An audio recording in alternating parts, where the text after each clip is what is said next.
이 직장 내 성폭력 사건이 벌어졌는데요. 어떤 내용인지 먼저 김하은 아나운서 통해서 들어보시죠. 네, 사건은 지난 2014년 10월에 벌어졌습니다.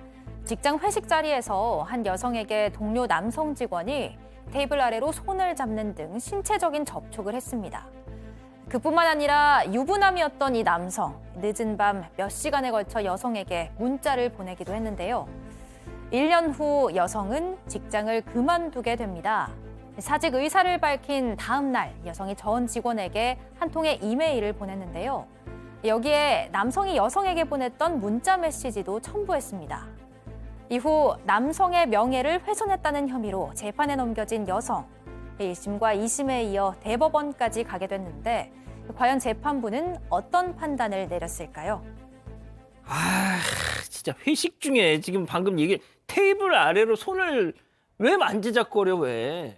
그렇죠. 2014년인데 다른 동료들도 같이 있었다고 해요. 아이고. 다른 남자 동료들도 3명이나 더 있었다고 하는데 이 유부남 팀장이 응. 테이블 아래로 손을 넣어서 여성의 손을 만지고 이렇게 강제적인 신체 접촉을 시도했습니다. 그리고 이제 문제의 메시지를 보냈는데요. 내용을 한번 보면요. 네. 오늘 같이 가요. 맥주집 가면 옆에 앉아요. 싫으면 반대편. 왜 전화 안 하니? 남친이랑 있어? 답을 못 넣은 거니? 뭐 이런 내용을 3시간 동안 12통을 전송했다고 합니다. 여성은 답장을 하지 않았다고 합니다. 처음엔 존대로 말하더니 또 갑자기 반말로 바뀌어요. 알겠습니다. 여기서 두 번째 사건 체크포인트 짚어보죠. 전 직원의 이메일로 알렸답니다. 네. 자, 이 피해 여성이 퇴사를 하기 그렇죠. 직전에, 그러니까 퇴사를 하면서 한 후 직후입니다. 예, 그 전 직원의 이메일로 쫙 뿌리고 갔다는 거 아니에요? 자, 이런 일이 일어나고 1년 정도 지났을 때 퇴사를 하게 됩니다. 퇴사를 하면서 그 직후에 200여 개의 매장에게 또 본사 직원이 한 80여 명이 되는데 이분들한테 이메일을 보내드립니다. 이메일 내용은 이런 내용입니다.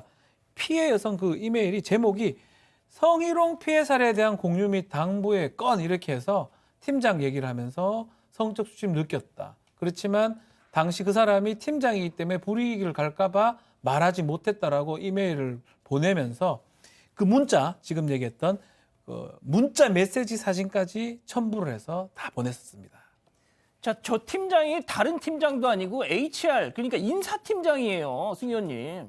사실 이런 부분들이 회사에서 가장 어려운 부분 중에 하나인 거죠. 지금 이제 나와 있는 문구를 이제 시청자 여러분께서는 굉장히 화가 나고 굉장히 분노하실 문자였는 것 같은데, 대한민국 형사법 체계가 성희롱은 사실상 민사배상 책임으로 돌리지 형사 책임을 돌릴 수가 없습니다. 그래서 노동 그 당국의 대표이사를 상대로 진정을 냈는데 그 진정에서는 아마 이 성희롱적 의도가 없었다라고 이야기를 해서 이 부분을 무혐의 처리를 해서 종결됐다라고 그렇게 판단하면서도 이 여성이 이제 퇴사를 하면서 팀장에게 저런 문자를 보냈다는 걸 알렸다는 것은 이 부분도 시청자 여러분 이해 안 되시겠지만 우리나라에는 307조 1항 사실을 적시하더라도 명예훼손죄가 성립될 수 있기 때문에 비방의 목적을 가지고 저렇게 정보통신망법에 저런 걸 올렸다라는 거기 때문에 정보통신망법 70조에 따라서 명예훼손이 성립될 수 있다 이렇게 판단했는 것입니다. 자, 그러니까 노동당국에 진정을 냈지만 그거는 증거 불충분으로 그거는 그냥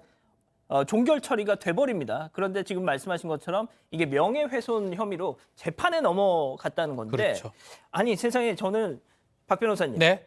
아까 제가 인사팀장이라는 말씀 드렸잖아요. 네. 이 사람이 더군다나 인사팀장이 뭐 하는 겁니까? 성희롱 이거 진정 접수하고 담당자. 그거 담당 네. 간부예요. 자, 그래서 이제 그럼에도 불구하고 우리 승 의원님께서 잠깐 설명을 좀 하셨지만 우리나라 같은 경우는 이 진실된 사실을 얘기한다 하더라도 명예훼손죄 성립할 수가 있습니다. 예. 이 사건 같은 경우는 이메일을 통해서 전 직원, 많은 직원들한테 이걸 보냈기 때문에 정보통신망법 위반이 되고요. 만약에 허위사실이면 더 가중처벌이 되고 진실된 거라고 하더라도 비방할 목적이 있다 그러면 명예훼손죄가 성립할 여지가 있습니다. 1심 재판부도 이것을 봤어요. 이거를 갖고 결국은 1년 5개월 동안이 지난 이후에 1년이 할산 지난 이후에 인사 발령 받게 되자 메일을 발송했기 때문에 명예훼손죄는 유죄라고 보고 벌금 30만 원을 선고를 했습니다. 자, 승 의원님 바로 지금 잠깐만 계속 좀 보여주세요. 저 빨간색 글자로 돼 있는 거. 그러니까 앞서 그 테이블 밑으로 손을 막 만지작거리고 또 너 뭐 어쨌니 저쨌니 막 문자 이상한 막 간지러운 문자 보낸 거 유부남이 자 그런데 그 1심 재판부 그거는 관심을 보이는 남자의 행동에 해당할 여지가 있다. 이게 지금 저는 저거를 내가 잘못 봤나 하고 계속 읽어봤어요 제가. 저도 되게 불편한데 가끔 이제 이건 정말 뭐 제가 이제 판결문 많이 보다 보면 좀 조심스러운 말씀인데 판사님들이 이렇게 의식의 흐름으로 이렇게 판결문을 가끔씩 적으세요. 그러니까 평소에 생각하고 있던 생각으로 판결문을 적다가 저게 오해 앞에 있는 전제가 빠졌는 것 같아요. 유부남이 그냥 30살이나 어린 신입 여직원에게 하는 게 아니라 일반적으로 남성이 여성에게 처음에 이건 정말 제가 싫어하는 단어인데 썸을 탈 때 하는 이야기라고 오해를 하셨을 것 같은데 저게 왜 느닷없이 이 판결문 안에 들어가는지에 대해서는 저도 꽤나 많이 읽어봤는데 저는 선뜻 납득되지 않는 굉장히 필요 없는 판결문의 내용 중에 하나가 아닌가 그렇게 생각합니다. 교수님 좀 어떻게 생각하세요? 저는 제가 너무 그 재판부에 대해서 오해를 하는 건가 싶기도 하고요. 예? 글쎄요, 이제 관심 보이는 남성의 행동이라고 한다면 그 여성의 동의 없이 그냥 손을 갖다가 이렇게 만지작 하면 그게 다 이렇게 문제가 없나요? 그러면은 이제 우리가 아까 우리 성 의원님 말씀을 하셨는데 우리 판사 그분도 만약에 딸이 있다라고 하면 자기 딸이 있는데 어떤 사람이 관심이 있다고 해서 그 딸의 동의도 없이 와가지고 손을 좀 물락거리게 된다면 저거 관심을 보이는 행동이구나 이렇게 얘기를 하기가 어렵지 않습니까? 이 사실은 이제 이 법이라고 하는 것도 국민의 여러 가지 어떤 그 정서라든가 이런 것들을 우리가 고려를 해야 되는 그런 사안인데 글쎄요 1심에서는 또 사실 이 여성 같은 경우는 진정을 제기를 했는데 그것이 무혐의로 종결됐고 그리고 이제 아까도 얘기 나왔지만은 바로 그 당사자가 성희롱 고충 상담 처리 담당자였다. 예. 그러니까 이 여성으로 입장에서는 어떻게 결함으로 바위 치는 그런 상황이 될 수밖에 없는 거죠.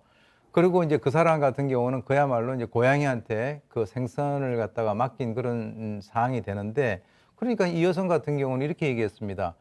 회사를 떠나는 마당에 회사의 발전을 위해서 무슨 말이냐면 바로 그 사람이 또 자기 이외에 또 다른 사람에게 그런 피해를 줄 수 있다라고 하는 그런 차원에서 그것을 이메일을 돌렸는데 글쎄요 이렇게 판결이 나와서 좀 국민적 정서하고는 좀 동떨어져 있지 않나 이렇게 생각이 듭니다.